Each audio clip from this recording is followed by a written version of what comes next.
Hi, I'm here with Amanda, who is speaking at Brewing Agile 2024.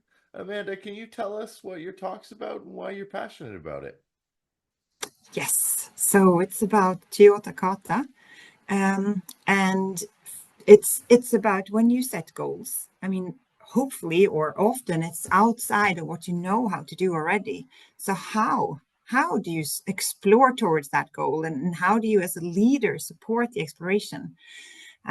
So how do you coach and not step in? And this is where I find kata, where you build a pattern with scientific thinking and it keeps you focused even when it's hard. So you really do the continuous exploration. That sounds great. And you're also having a workshop. You want to tell us a little bit about that?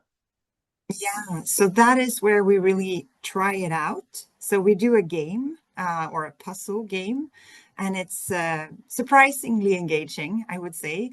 But it's also, of course, around and understanding how would you do this and trying then to turn it over into actual challenges that you have.